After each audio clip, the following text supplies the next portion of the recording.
बिस्मिल्लाहिर्रहमानिर्रहीम। उम्मीद है आप सब खैर खैरियत से होंगे। अच्छा, पिछले लेक्चर में हमने वेरिएशनल आइट्रेशन मेथड शुरू किया था। काफ़ी अर्सा गया, ईद से पहले हमने स्टार्ट किया था, तो थोड़ा बहुत इसको ज़रा रिवाइज़ कर लेते हैं। जिस तरह मैंने आपको बताया था कि वेरिएशनल आइट्रेशन मेथड ये ना सिर्फ इंटीग्रल इक्वेशन के लिए इस्तेमाल होता है, बल्कि ये डिफरेंशियल इक्वेशन, चाहे वो ऑर्डिनरी हो या पार्शियल हो, इंटीग्रो डिफरेंशियल इक्वेशन, इनके लिए भी इस्तेमाल होता है। और इस मेथड का तरीक़ेकार यही होता है कि इस मेथड में हम इंटीग्रल इक्वेशन को सबसे पहले इसकी एक इक्विवेलेंट इन डिफरेंशियल इक्वेशन या इक्विवेलेंट इंटीग्रो डिफरेंशियल इक्वेशन में कन्वर्ट करते हैं। और ये मेथड ज़्यादा इफेक्टिव उस वक्त होता है अगर इस मेथड में जो इंटीग्रल इक्वेशन होती है उसका कर्नल हमारे पास सेपरेबल फॉर्म का हो। ठीक हो गया? तो तरीक़ेकार इसमें हमारे पास ये होता है कि जिस तरह अगर Fredholm integral equation second kind की हमारे पास है, तो अगर इसमें कर्नल सेपरेबल है, तो मतलब g of x into H of T की फॉर्म में हम लिख सकते हैं। तो g ऑफ x को हम इस इंटीग्रल से बाहर कर देते हैं और इस इक्वेशन 2 को डिफरेंशिएट कर देते हैं। ठीक हो गया? डिफरेंशिएट करने के बाद हम क्या कर लेते हैं, ये जो ऊपर हमने f prime of x plus g prime of x into this integral, इसको दोनों दूसरी साइड पर हम शिफ्ट करके x को हम s से रिप्लेस कर लेते हैं और t को हम r से रिप्लेस कर लेते हैं। और इस इक्वेशन के लिए हम एक फंक्शनल बना लेते हैं, मतलब एक आइट्रेशन के सेट कर देते हैं, क्योंकि इस मेथड को वेरिएशनल आइट्रेशन मेथड भी इसलिए कहा गया है कि इसमें हम लोग आइट्रेशंस करते हैं, बार-बार एक स्टेप को बार-बार रिपीट करते हैं इनिशियल अप्रोक्सीमेशन लेकर। ठीक हो गया? तो आखिर में जब मुख्तलिफ आइट्रेशंस करके un ऑफ x हमारे पास आ जाता है और उस पर जब हम limit n approaches to infinity apply करते हैं, तो उससे हमारे पास u ऑफ x की वैल्यू भी आ जाती है। ठीक हो गया? तो इसमें हमने ये पहला क्वेश्चन तो किया था, दूसरा क्वेश्चन भी कर लेते हैं। क्वेश्चन नॉर्मली इस मेथड के ज़रा लेंथी होते हैं। तो खैर, ये हमारे पास फ्रेडहोम इंटीग्रल इक्वेशन है, इसको हमने विम मेथड से सॉल्व करना है। तो इसमें आप देख सकते हैं कि ये मतलब कर्नल जो है वो मतलब x इंटू टी इसके बराबर है ना, तो ये ऑलरेडी सेपरेबल फॉर्म में है, तो इस कर्नल मतलब x ऑलरेडी बाहर निकला हुआ है। तो इस इक्वेशन को मतलब आप डिफरेंशिएट कर लें with respect to x। Differentiate करने के बाद ये 3x स्क्वायर के साथ जो कुछ भी है उसको दूसरी साइड पर शिफ्ट कर दें और x को s से और t को r से आप लोग रिप्लेस कर दें। और फिर इसके लिए फंक्शनल भी बना लें, मतलब आइट्रेशन का प्लेटफॉर्म इसके लिए सेट कर दें। ठीक हो गया? फिर हमने इनिशियल अप्रोक्सीमेशन हम 0 के बराबर लेते हैं, मतलब u ऑफ 0 या u नॉट ऑफ x ये हम 0 के बराबर लेते हैं। ठीक है, मतलब n की वैल्यू हम 0 पुट कर लेते हैं इस इक्वेशन स्टार में। तो u1 ऑफ x बराबर आता है u not of x minus integral, और ये सारी वैल्यूज हम लोग फिर पुट कर लेते हैं। तो u नॉट ऑफ x तो 0 के बराबर है, तो जब u नॉट ऑफ x 0 के बराबर है तो u प्राइम मतलब u नॉट का डेरिवेटिव भी फिर 0 के बराबर ही होगा। तो ये टर्म मतलब ये वाला टर्म भी 0 हो जाएगा जिस पर मेरा कर्सर है माउस का, और इसके अलावा ये पूरा इंटीग्रल भी 0 हो जाएगा क्योंकि u नॉट हमारे पास 0 के बराबर है। और इस इंटीग्रल में खाली -3s² प्लस 1/5 ही रह जाएगा, जो माइनस जब इन दोनों के साथ मल्टीप्लाई होगा तो ये माइनस प्लस और ये वाला माइनस हो जाएगा, और दोनों पर आप इंटीग्रल अलग-अलग से कर दें। तो इससे हमारे पास u1 ऑफ x बराबर आएगा x³ माइनस 1/5 इंटू x। ठीक है? आगे खैर ये तो अभी से आपको जनरल फॉर्म थोड़ी बताई भी जा रही है, लेकिन जनरल फॉर्म ज़्यादा हम आगे बनाने के बना सकेंगे। और u1 ऑफ x हमारे पास आ गया, तो u1 का फिर हम डेरिवेटिव भी लेते होते हैं, क्योंकि फिर आगे हमें आइट्रेशन के लिए डेरिवेटिव की भी ज़रूरत पड़ती है। तो u1 का डेरिवेटिव भी हमने ले लिया। ठीक हो गया? अब हम क्या करते हैं, इस इक्वेशन 1 में हम इक्वेशन स्टार में हम क्या पुट कर लेंगे, n is equal to 1 put कर लेंगे।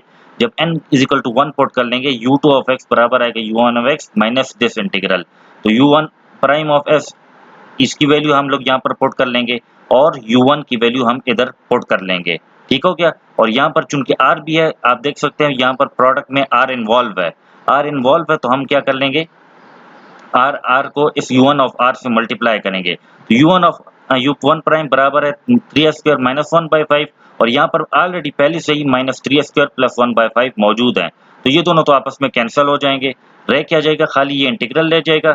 मतलब एक्चुअली ये होता है हमारे पास कि ये x³ मतलब r³ माइनस 1/5 r है ना, तो जब r इसके साथ मल्टीप्लाई होगा तो ये r³ r4 बन जाएगा और 1/5 r स्क्वायर बन जाएगा। ठीक हो गया? तो इसकी हम इंटीग्रेशन करेंगे, मतलब पहले हम ये वाला इंटीग्रल कैलकुलेट करेंगे, उसके बाद हम ये 0 टू x इंटीग्रल कैलकुलेट करते हैं। ऊपर तो चूंकि 0 हो गया था इसलिए जरा कैलकुलेशन आसान थी, मतलब ऊपर ये वाला इंटीग्रल हमारे पास 0 हो चुका था, ये 0 से 1 वाला, तो इसलिए कैलकुलेशन थोड़ी आसान थी। तो खैर अब आप लोग इसको इंटीग्रेट कर लें, R4 का इंटीग्रल 5/5 और 1/5 R स्क्वायर को भी इंटीग्रेट करके इसमें लिमिट्स 1 और 0 पुट कर लें। लिमिट्स जब आप लोग पुट करेंगे तो ये 1/5 माइनस 1/15 आ जाएगा, ठीक है ना। मतलब ये जो इंटीग्रल है ये R5/5 माइनस R³/15 के बराबर आता है ना। तो लिमिट्स जब पुट करेंगे तो 1 जब पुट करेंगे तो 1/5 माइनस 1/15 और 0 जब पुट करेंगे तो वो तो वैसे भी 0 ही होगा। तो 1/5 माइनस 1/15 ये तो कांस्टेंट है। तो खैर इन दोनों के डिफरेंस से तो 2/15 आता है, बाहर निकाल दें इंटीग्रल से और रह क्या जाएगा 1, तो उसका इंटीग्रल हमारे पास क्या आता है x ही आता है। मतलब x³ माइनस 1/5 x अपनी जगह पर और फिर प्लस जो हमारे पास आएगा प्लस, असल में ये 1/5 माइनस 1/15 ये एक्चुअली किसके बराबर आता है, ये हमारे पास मतलब 2/15 के बराबर आता है ना। एक सेकेंड। अच्छा, तो ये 2/15 आता है और रही बात ये इस माइनस की, तो माइनस एक्चुअली जब इस माइनस के साथ मल्टीप्लाई होता है तो ये प्लस हो जाता है, तो इसलिए यहाँ पर प्लस 2/15 है, ठीक है। ऐसा आता है तो लिमिट आप लोग पुट कर लें x माइनस 0 मतलब x³ minus 1/5 x plus 2/15 x हमारे पास आ जाता है, ठीक हो गया ना। और इन दोनों को जब आप ऐड करेंगे माइनस 1/5 x को प्लस 2/15 x को, तो ये माइनस 1/15 x बनता है, मतलब x³ माइनस 1/15 x, ठीक हो गया। तो x³ माइनस 1/15 x इसको हम 5 इंटू 3 पावर 1 की प्रोडक्ट में लिख सकते हैं। ऊपर हमारे पास क्या था 5 इंटू 3 पावर 0 था, ठीक है। इसी तरह आप कंटिन्यू करते जाएं तो देखें U3 U4 में x³ तो पहले से मौजूद होगा, साथ इसके डिफरेंस पे 1/5 और 3 की पावर का प्रोडक्ट होगा। 3 की पावर किस तरह होगी कि यहाँ पर 4 है तो 3 की पावर 3 होगी, यहाँ पर 3 तो 3 की पावर 2 होगी, मतलब एक एक कम प्रोडक्ट होगी और साथ इसके x इन्वॉल्व होगा। तो इसको हम जनरलाइज करें तो U1 ऑफ x आएगा x³ minus 1/5 into 3 power n minus 1 और साथ इसके x।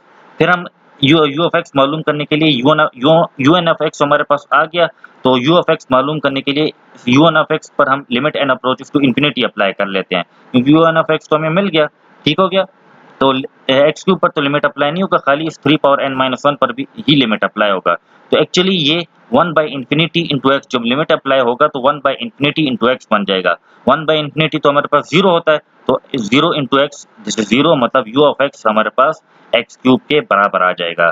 ये हमारे पास क्या है, इस इक्वेशन की सॉल्यूशन है, ठीक हो गया। तो ये हमारे पास वेरिएशनल आइट्रेशन मेथड है, ठीक हो गया।